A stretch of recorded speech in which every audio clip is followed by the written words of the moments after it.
నా పేరు శ్రావ్య. బులెటిన్లో అప్డేట్స్ చూద్దాం. మహిళలు విద్యార్థినుల భద్రత కోసం ప్రభుత్వం రూపొందించిన శక్తి మొబైల్ యాప్ పట్ల అవగాహన కల్పించేందుకు నెల్లూరు జిల్లా సంగం సర్కిల్ ఇన్స్పెక్టర్ వేమారెడ్డి ప్రత్యేక శ్రద్ధ చూపించారు.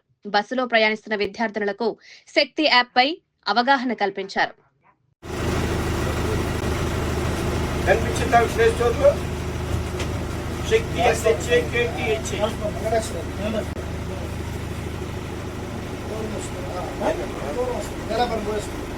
ఈరోజు ఫంక్షన్ చేస్తారు, అందుకు లేట్ అయిపోయింది. ఈ పాటికి లాస్ట్ స్టాప్ అది డౌన్లోడ్ చేయండి. అనంతరం ఇంకొక నెంబర్ అడిగిద్ది. మీకు ఇంకొక ఇంపార్టెంట్ అమ్మగారి నెంబరు, నాన్నగారి నెంబరు, బ్రదర్ నెంబరు దాంట్లో ఇవ్వండి. నెక్స్ట్ ఆ డీటెయిల్స్ అన్ని మీ డ్రైవర్కి నెంబర్ ఇచ్చా కదా, ఎవరు చేసుకున్నారు అనేది ఒక పేపర్ మీద రాసి వాట్సాప్ పెట్టుకున్నాం. ఓకేనా?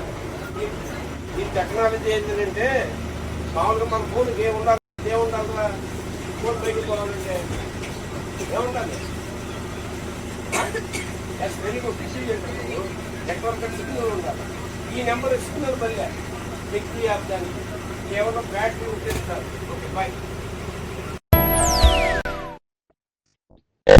మంత్రి సంధ్యారాణి తన పీఏ సతీష్ వ్యవహారంపై స్పందించారు. పీఏ విచారణలో జోక్యం చేసుకోనని, పోలీసులపై ఒత్తిడి లేకూడదనే నా పీఏను తప్పించారని తెలిపారు. తనపై ఆరోపణలు చేసేవారికి దమ్ము ధైర్యం ఉంటే నన్ను రాజకీయంగా ఎదుర్కోవాలని, నా బిడ్డల జోలికి వస్తే ఊరుకోనంటూ వార్నింగ్ ఇచ్చారు.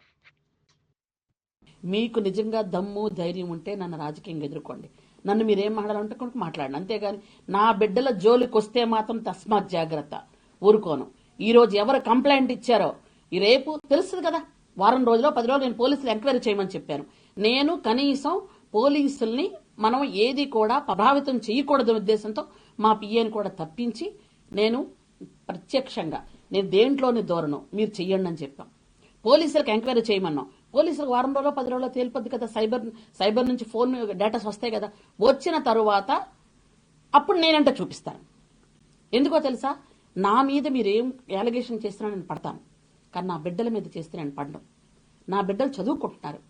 నా కొడుకు చదువుకుంటుంటే వాడి భవిష్యత్తు పాడు చేయాలని ఒక గిరిజన మహిళ వెనక్కి బ్యాక్గ్రౌండ్ లేకుండా కష్టపడి పనిచేస్తూ అంచెలంచెలుగా ఎదుగుతూ చంద్రబాబు నాయుడు గారి ఆశీస్సులతో ఈరోజు ఎమ్మెల్యే అయ్యి మంత్రి అయ్యి ఈరోజు అందరికీ అందుబాటులో ఉంటూ అందరికీ తల్లో నాలికలాగా మా ఆడపడుచులాగా ఉంది అని నా కార్యకర్తలు నన్ను అందరూ కూడా ఎంత అభిమానిస్తున్నటువంటి తరుణంలో ఎలాగైనా ఈవిడ్ని ఇబ్బంది పెట్టాలి, నన్ను ఇబ్బంది పెట్టాలనుకోండి. మీకు ఎలా కావాలంటే అలా చేసుకోండి, ఎలా కావాలంటే అలాగే ఇబ్బంది పెట్టండి. మీరు ఏం మాట్లాడితే నేను సమాధానం చెప్తాను, మీరు ఏమడినా నేను సమాధానం చెప్తాను. నా బిడ్డలు ఇందులో ఎందుకు తీసుకొస్తున్నారు? ఇది నిరూపణ ఎలాగో కాదు, నాకు తెలుసు. నా బిడ్డ సంగతి నాకు తెలుసు. ఎందుకంటే నా సాలూరులో నా బిడ్డ సంగతి తెలియని వాళ్ళు ఎవరు లేరు. ఎవరు కూడా ఇది నిజమా అని అలాగ ఆశ్చర్యంగా చూస్తున్నారు అందరు కూడా. నా బిడ్డను మీరు కావాలి అని హ్యూమిలేట్ చేసి ఇబ్బంది పెట్టాలనుకుంటున్నారు. సరే, ఈ రోజు రేపు ఎల్లుండు 2-3 రోజులు నేను నా కొడుకు మేము ఇబ్బంది పడితే పడతాం. నేను ఇబ్బంది పడను, ఎందుకంటే నాకు ఇలా దెబ్బలు 10-25 ఏళ్ళ నుంచి అలవాటు అయిపోయాయి నేను. కానీ నా బిడ్డ 25 సంవత్సరాలు పూర్తిగా లేని బిడ్డ కొంచెం ఇబ్బంది పడుతున్నాడు. కానీ తెలుస్తుంది వారంకో 10 రోజులకో, అప్పుడు చెప్తాను నేను. ఎవరు కేసు పెట్టారో ఎవరు పెట్టించారో అన్ని బయటకు వస్తాయి పోలీసుల ద్వారా. బయటకు వచ్చిన తర్వాత అప్పుడు చట్టం న్యాయం తన పని తను చేసుకెళ్తుంది గ్యారంటీగా.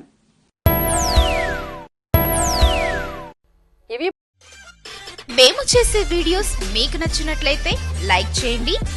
అలాగే మరిన్ని ఇంట్రెస్టింగ్ అప్డేట్స్ కోసం మా ఎస్టీవీ తెలుగు ఛానల్ ని సబ్స్క్రైబ్ చేసుకోండి. ఆధ్యాత్మిక మహోత్సవానికి మీకు హృదయపూర్వక ఆహ్వానము. ప్రముఖ ప్రవచనకర్త బ్రహ్మశ్రీ డాక్టర్ చాగంటి కోటేశ్వరరావు గారి దివ్య ప్రవచనములు ఇప్పుడు మన నెల్లూరులో శ్రీ ఆదిశంకరాచార్య కృత శ్రీ జగన్నాథాష్టకంపై ప్రవచన అమృతం. డిసెంబర్ 6 నుంచి 10 వరకు ప్రతిరోజు సాయంత్రం 6:30 నుంచి 8 గంటల వరకు టౌన్ హాల్ ప్రాంగణం నెల్లూరులో భవ్యంగా నిర్వహించబడును. ధార్మిక పాఠాలు, జీవన విలువలు, ఆత్మ జ్ఞానం మిమ్మల్ని లోపల మార్చే, హృదయాన్ని ప్రశాంతం చేసే సమయాలు. ఈ ఆధ్యాత్మిక సందర్భాన్ని తప్పక ఆస్వాదించండి. డిసెంబర్ 6 నుండి 10 వరకు మీ రాకకు స్వాగతం, సుస్వాగతం. ఆహ్వానించువారు శ్రీ భరద్వాజ రుద్రాభిషేక సంఘం నెల్లూరు. వేదిక టౌన్ హాల్ ప్రాంగణం నెల్లూరు.